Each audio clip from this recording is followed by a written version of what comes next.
Well, I realized I hadn't made a video for a couple of days, or maybe like 5 days.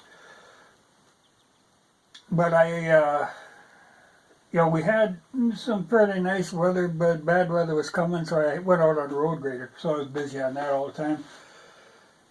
Trying to bed the roads down before it freezes up. And then after it snowed, which it did, I mean, we got snow on the ground now, I've been cutting wood. So I just never bothered with a video. But there is something I was going to talk about. Well, a few things, but on this Rittenhouse trial,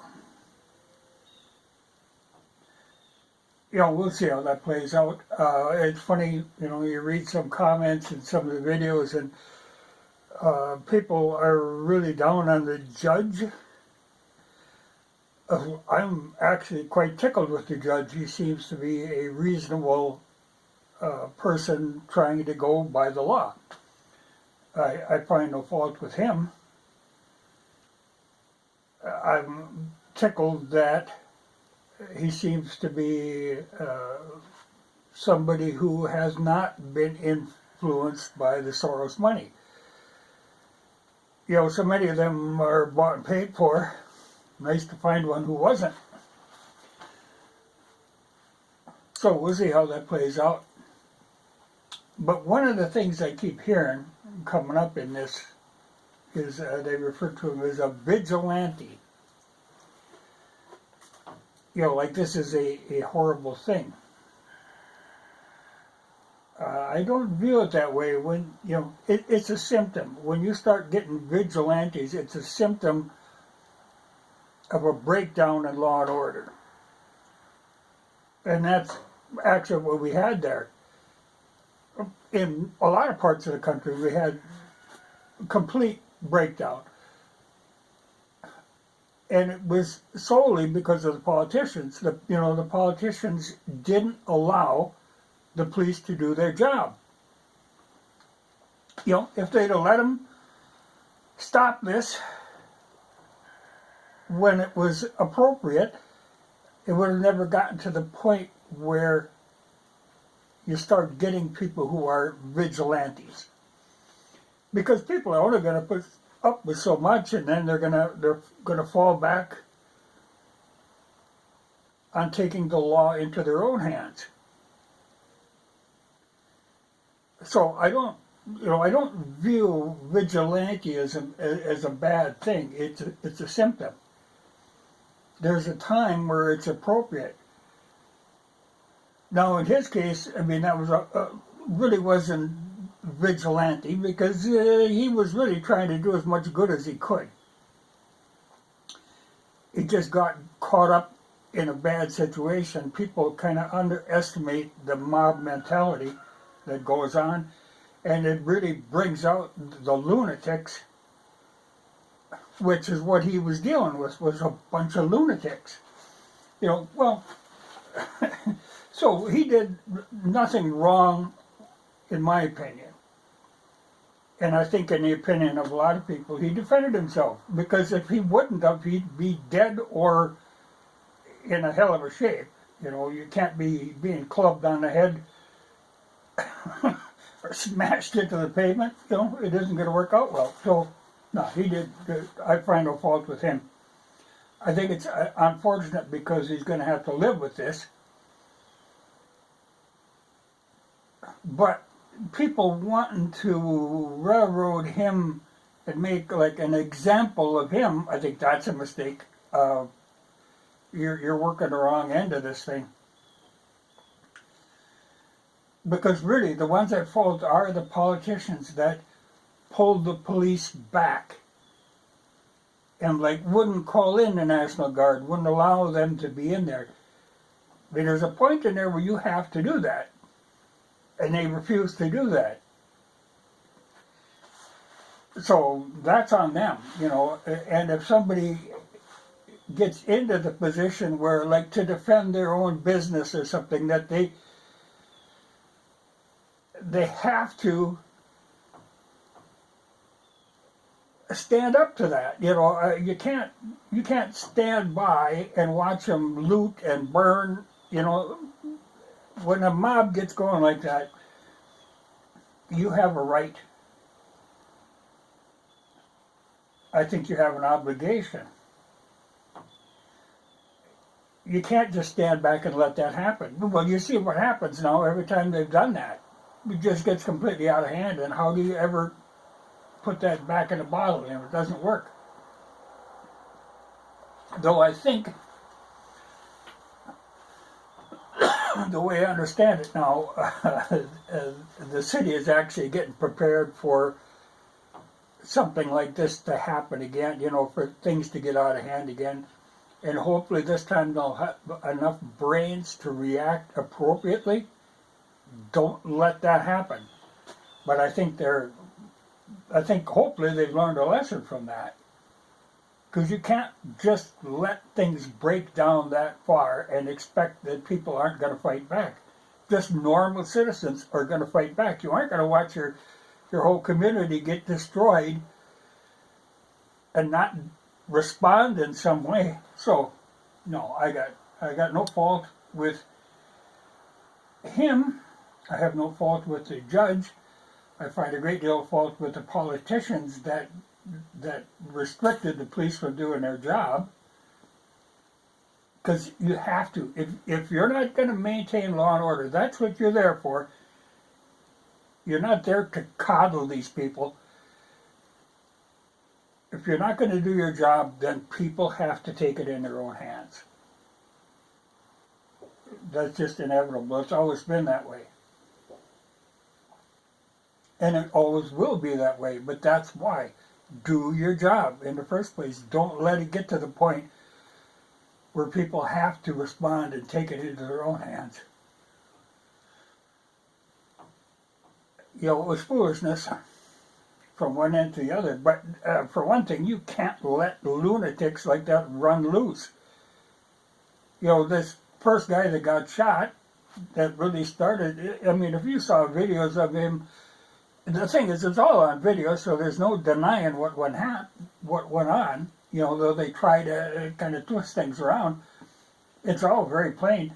That guy was just itching to get shot and was going to do anything he could to provoke that. You know, so no, it's like a rabid dog. You know, it's only thing you do is put him down. I don't. But it's funny, you know, when you read comments, people's take on that, they are really screwed up. I mean, we have a really screwed up society when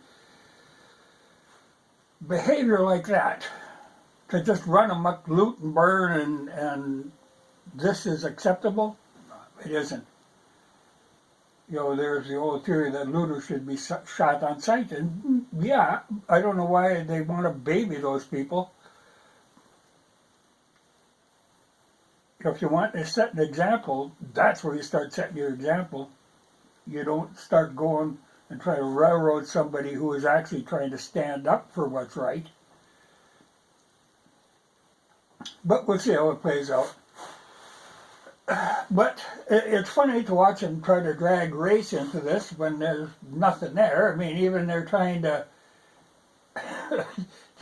complain that the jury isn't, you know, if they'd be happy if the jury was all black, though it's a majority white population. You know, if you're just pulling people out of random out of the population for the jury, you know, they're not stacking the deck. I mean, that's just the way it is. It's like around here. If you were to form a jury, you'd have a hard time finding a black member on the jury. You know, it isn't a racist thing, it's just a matter of the population. You know, but they want to make it racist. Like they want to make the road situation, you know, the infrastructure, oh, that's racist. We got racist roads and racist bridges. So now this money, the little bit in this last infrastructure bill that's actually going to go for infrastructure isn't going for building roads, it's going for tearing down racist bridges and digging up racist roads. There's no progress there. And even that silly ass transportation secretary. When they're talking about the supply chain problems, oh, the main problem is that truckers don't have child care. If truckers had child care, this would all be swell. You know, I think most truckers have got the child care situation pretty well handled. But in his theory, that's what's holding us back. So you got to get that child care for everybody. So they start indoctrinating little kids again.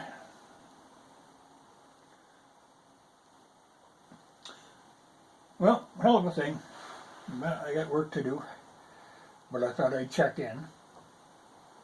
It's funny to watch, you know, like I say, I've been on the grader all the time, so I've been kind of keeping an eye on what goes on this trial and other things.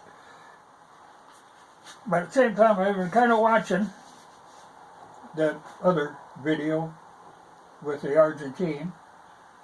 Still going crazy, still making money like nuts. It makes me realize how some people actually seem to be able to make a living off of YouTube. For most people, it's just a very minor thing. You know, you get a few bucks here and a few bucks there. But if YouTube decides to promote your video, if YouTube starts actually putting the video out, now I don't know why they chose that one, it made no sense to me, but if they start actually pushing a video, you can make a lot of money on it. I think that's like close to $700 now on that stupid video. You know, like I say, great for me, but it makes you realize just how, you know, if YouTube doesn't recommend a video, if it doesn't promote, which they normally don't, they've got their own little pet channels that they really like to push. You know, you get them all the time, stuff that I have absolutely no interest in, but they recommend it. But if they do recommend your video, you can make money on them. But it shows you how much power they have. You know, that's why if they, like when they say shadow ban, you know, if you do something they don't like, that video is going absolutely nowhere. But it's fine, I'll have to do a kind of a response to that video sometime, you know, because there's crazy things go on in that. I've read some of the comments, but I kind of gave up. Most people really don't know what they're talking about, but that's okay. Let them keep going. Like I said, this is like an ATM machine that just keeps puking out money. I'll just let it keep puking, and eventually I'll get back to going over some of the stuff that went on in there. But that was a silly video to be promoted that heavily. You know, I have no idea why. But views keep climbing, money keeps rolling in, so. And the funny part, I mean, since that one took off, then other people have noticed the channel, though, like I say, I kind of try to stay underneath the radar. But so I noticed it picked up views on a lot of other videos that I have done before, you know, that were languishing in obscurity. Now all of a sudden people are running across them. So, you know, I make money on them too. But it is surprising the level that you can, you know, how much you can make off a video if it actually gets promoted by YouTube. I know I thought it was funny. You know, I always thought, how do people make a living off this crap, you know? Well, I can see, you know, where some people, they get, you know, 100, 1,000 views on a video. Well, actually, I think this one is over 100,000. That was like 200,000 or some crazy number. I'll have to check again. But like I say, I keep an eye on it. Eventually, this is going to just tank, you know. But I'll make my money off it, so it doesn't matter. You know, at the moment, I made like 3 times of what I paid for the gun. You know, and I always thought, how can people make? You know, people will buy like even a car. They'll buy a car to make a video about it. And I was like, well, how can this ever pay? Well, evidently, if you got enough people watching it and it gets promoted, I guess it can pay. But I see people do that with guns or with motorcycles, with anything. They'll buy something just to make a video on it, and it'll pay for itself. And make them a good living, too. Surprises me. I didn't really see how that was possible, but evidently it is possible. Because as many videos as I've done, if I could make that much in every video, I'd be driving a Cadillac. No, I wouldn't. But I could probably get my car fixed better. New snow tires. I could use snow tires.